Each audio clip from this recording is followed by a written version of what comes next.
my God. Hello? I need help. There's been an accident. My friend, she's in the pond. Ma'am, what's happening? Who's in the water? An alligator. It has her. It's pulling her under. Oh God, please hurry.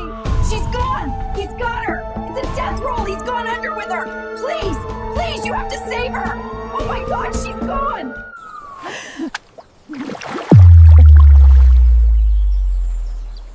We are constantly surrounded by the wild. We just don't see it. We look at a forest and see a park. We look at a pond and see a water feature. We have built a world of comfort and safety, and in doing so, we have built a wall between ourselves and the raw, untamed power that still exists just beyond our sight.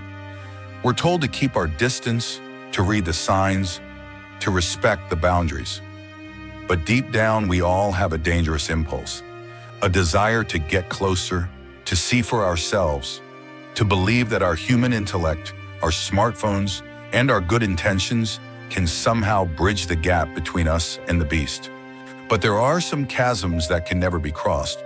This is the story of Cynthia Covert, a woman who came to a beautiful island seeking peace and friendship, but instead found herself in a terrifying confrontation with an ancient predator she never truly understood. A moment of misplaced wonder turned into a final, heartbreaking act of defiance against a force that could not be tamed. Cynthia Covert, at 58, was in a good place in her life. She was a nail technician, a meticulous, detail-oriented professional who had a steady hand and a gift for conversation. Her work was more than just a job. It was a social hub, a place where she could share stories, laugh, and connect with her clients, many of whom had become her friends over the years. Her salon chair was a confessional, a therapist's couch, and a stage all at once. She was a bright spot in many people's weeks, a woman known for her warmth, her easy smile, and her genuine interest in others. She'd talk about anything, one of her clients would later recall, a tear in their eye. The way she'd ask about your kids, your husband, she really listened. She was just such a good soul. Her life was her own. She was independent and cherished her friendships, holding them as the central pillars of her life. She loved travel, finding immense joy in visiting new places and seeing things she'd only ever read about. She had an adventurous spirit that belied her quiet profession. When her friends invited her to their stunning home on Kiawah Island, she jumped at the chance. It was the perfect escape, a little slice of paradise to recharge and spend quality time with people she cared about. The plan was simple: relax, enjoy the ocean breeze, and forget the stresses of everyday life. She packed her bags, her phone ready for 100 pictures. The island, with its sprawling, luxurious properties and stunning natural beauty, was a stark contrast to her everyday world. The island is known for its wildlife: deer that grazed on the lawns in the morning mist, flocks of seabirds that soared over the dunes, and of course, alligators. They were a common sight, a part of the landscape, like squirrels in a city park. People took pictures of them from a distance, pointing them out to visitors as a unique feature of the island's ecosystem. It was part of the charm, part of the wildness that made Kiawah so special. Cynthia was captivated by it all. She saw the natural world with a sense of wonder that many of us lose as we grow older. To her, the alligator wasn't a threat, it was a spectacle, a living, breathing piece of history. She had probably seen them on the Discovery Channel, but to see one in person, so close, felt like a true privilege. This fascination wasn't out of character. She was an inquisitive person, someone who wanted to see and experience everything up close. She believed that understanding and connection could be found everywhere, even in the eyes of a creature as ancient as time itself. But this time, that curiosity, that desire to connect, would lead her down a path she couldn't come back from. A fatal path that started with a simple photo and ended with a horrifying struggle. The very things that made her so likable, her curiosity, her desire to connect, would ultimately become the tools of her own demise. The American alligator, Alligator mississippiensis, an apex predator that has stalked the swamps and rivers of the Southeast for over 8 million years. A living fossil. This one in particular was a dominant force in its territory. By all accounts, from the horrified witnesses and later law enforcement, it was a large male, a veteran hunter. Estimates placed its size at around 10 to 12 feet long, weighing several hundred pounds. It was a true dinosaur, with a massive muscular tail capable of propelling it through the water at astonishing speeds. Its jaws were a fortress of bone and muscle, capable of exerting a crushing pressure of over 2,000 pounds per square inch. Its body was armored in thick, scaly hide, a shield against all but the most powerful forces. Its behavior was a matter of grim local legend. Residents knew this particular alligator. They called him Old Grumpy, a name that was meant to be half joking, but held a kernel of truth. He was the one that patrolled the back pond, a dark, silent shadow just below the surface. They'd seen him before, and his reputation preceded him. Just days earlier, witnesses had seen him kill a deer. The terrified deer had come down to the water for a drink, and in a flash, the alligator had emerged from the depths, dragging the animal under. The neighbors had called the wildlife authorities, but had been told that in nature this was a perfectly normal event. It was a chilling story that should have served as a blaring siren of caution. But to an outsider, to a tourist, these were just stories. The alligator looked peaceful, almost sleepy, basking in the sun. Its eyes, however, were constantly on the move, a primal engine of instinct and hunger always on a low simmer. Alligators are ambush predators. They strike with terrifying speed and force, relying on a surprise attack and a bone-crushing bite. Their primary goal is to drag their prey into the water, where they can drown it. They then perform a death roll, a violent spinning maneuver to tear off chunks of meat. The animal is a monument to efficiency and brute strength. Warnings are everywhere, from local signs to the unspoken rules of living in the South. But when a visitor, a tourist, is on the scene, those warnings can easily be overlooked, or worse, dismissed as exaggerations. The belief that one can interact with such a creature is not just foolhardy, it is a mortal miscalculation. The afternoon was beautiful. The sun was warm on the back porch, the air was still and humid, and the pond was like glass reflecting the blue sky. Cynthia and her two friends, an elderly couple, were enjoying the day. They had been laughing, sharing stories, and soaking in the peace of it all. Then she saw it, the alligator. Its dark form was partially submerged, its eyes just above the waterline, watching. Cynthia was immediately captivated. She felt a pull, a fascination, an insatiable curiosity. She had to get a better look. She had to get a picture, a souvenir of this wild encounter. Her friends saw what was happening and immediately began to warn her. "Cynthia, stay away from the edge," her female friend said, her voice laced with a gentle but firm urgency. "That's a big one. You don't want to mess with him. We saw him get a deer just a few days ago." The male friend nodded, a somber look on his face. Their warnings were not casual. They were urgent, born of years of living side by side with these powerful, ancient animals. But Cynthia didn't seem to hear them. Or maybe she didn't believe them. Her friend's words, meant as a shield, bounced off her wall of curiosity. "I'm just going to get a little closer," she replied, a light-hearted dismissal in her voice, as if she were approaching a docile house cat. "He's just resting. Look at him. He's beautiful."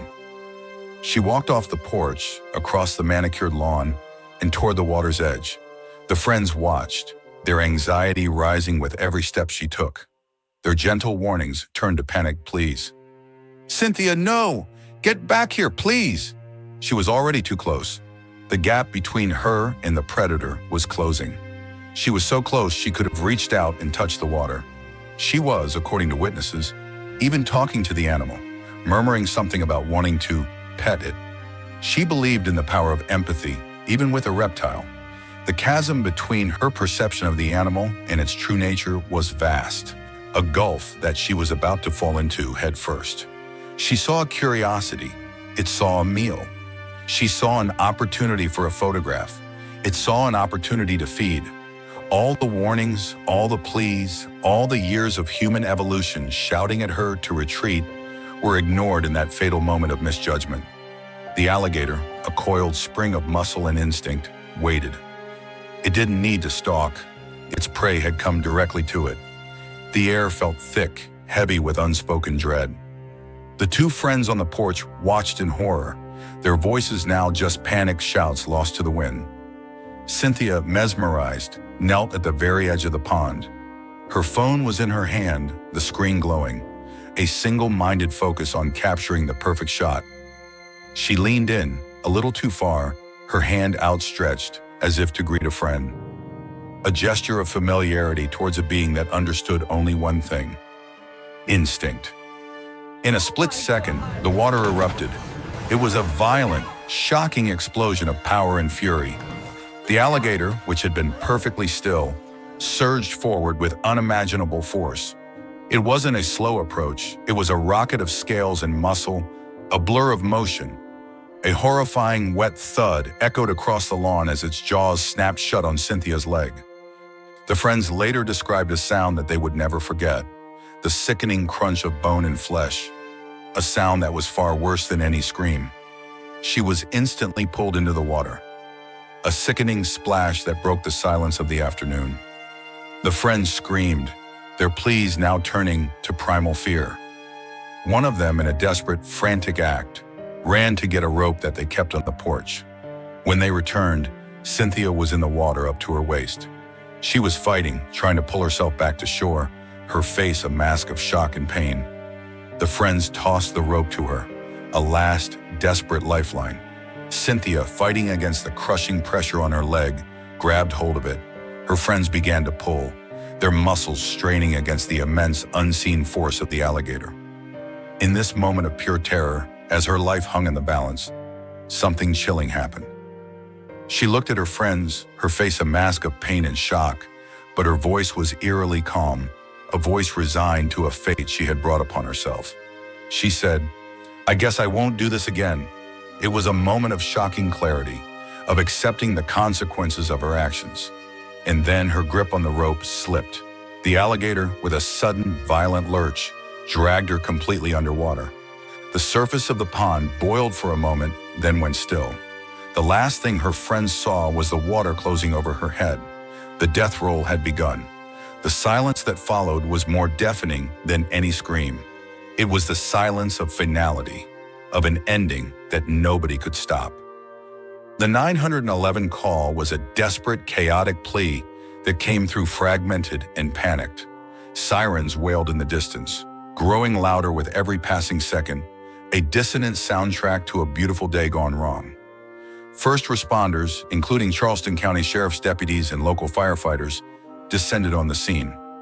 They arrived to a scene of absolute pandemonium. The friends, now in a state of shock, pointed to the pond, their hands shaking uncontrollably, their words tumbling out in a panicked jumble. All they could say over and over was, "He has her. He's got her." The first deputy on the scene saw a sight that would haunt him for the rest of his life. The alligator, a massive, dark shape, would repeatedly surface with Cynthia's body in its jaws, then submerge again, pulling her back into the depths. The water was now stained a dark, ominous red, a brutal splotch on the perfect landscape. The deputy, a seasoned professional, knew he had to act fast, but without endangering anyone else or making the situation worse. It was a delicate, high-stakes situation, a battle of wits with an ancient predator. He had to end it. He waited for the moment the animal surfaced with her body again, a brief window of opportunity. He raised his firearm, a single, sharp shot ringing out across the quiet suburban landscape, a sound that was jarringly out of place. The bullet found its mark. The alligator thrashed violently, a final convulsive burst of energy, and then went limp. Its jaws relaxed, releasing Cynthia's body. The deputy's hands were shaking, not from fear, but from the weight of what he had just done. He had ended a life to save a body. Rescuers, using long poles, were able to carefully retrieve her. The silence that followed the gunfire was profound, a stark contrast to the frantic chaos that had just unfolded. The scene was now one of somber professionalism. Paramedics worked on the body, but it was too late. There was nothing left to be done. A quiet, terrifying afternoon on Kiawah Island had become a crime scene. A beautiful life had been ended by a single, catastrophic mistake. The initial shock of the incident quickly gave way to a somber, methodical investigation. The Charleston County Coroner's Office performed an autopsy on Cynthia Covert's body. The findings were definitive, but also deeply tragic. She had died not from the initial bite, which was severe but not immediately fatal, but from accidental drowning. The alligator's death roll, its brutal, ancient hunting technique, had trapped her underwater, and she had run out of air. It was a swift, brutal, and horrifying end that spoke to the overwhelming power of the animal and the helplessness of its victim. The forensic team worked in a quiet, professional horror, documenting the injuries as the evidence of a final, violent struggle. The media coverage was immediate and intense. "Woman killed by alligator after trying to pet it," the headline screamed. The story went viral, a cautionary tale that spread across the internet like wildfire. The public reaction was a mix of horror, sympathy, and, in some cases, a cold, unfeeling judgment. Social media was a flood of opinions. Some expressed grief for a life cut short in such a terrifying way. Others were less kind, placing all the blame on her for ignoring the obvious warnings. She was labeled everything from a curiosity killed the cat victim to an idiot who had a shocking lack of common sense. For her family and friends, reading these comments was an added layer of pain. The tragedy brought the issue of human-alligator interaction to the forefront once again. Local authorities and wildlife experts reiterated their warnings in television interviews and official statements. "These are not pets," one expert stated in a televised interview. "They are wild animals. They are a monument to pure, unadulterated instinct. You must respect the distance. Always."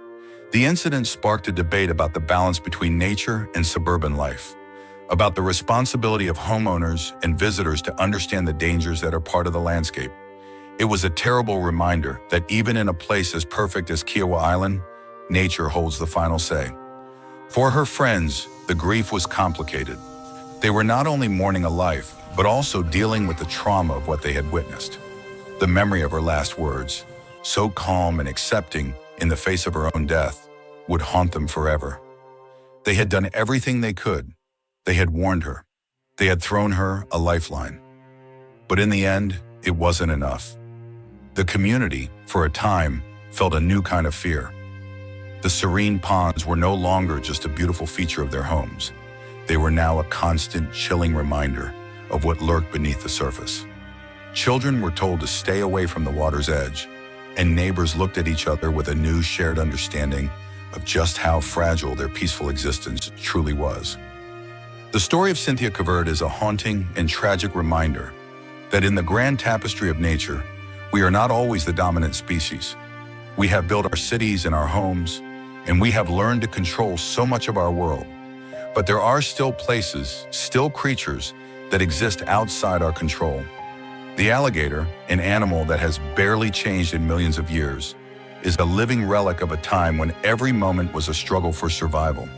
It does not understand our intentions, our curiosity, or our desire for a perfect photograph.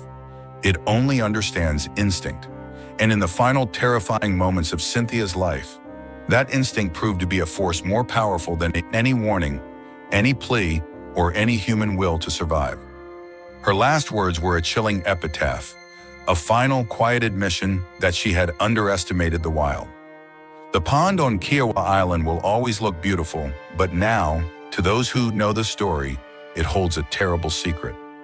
A quiet, watery grave where a moment of fascination became a final fatal mistake. And every time the water ripples, a shiver runs down the spine, a chilling reminder of the line that should never, ever be crossed.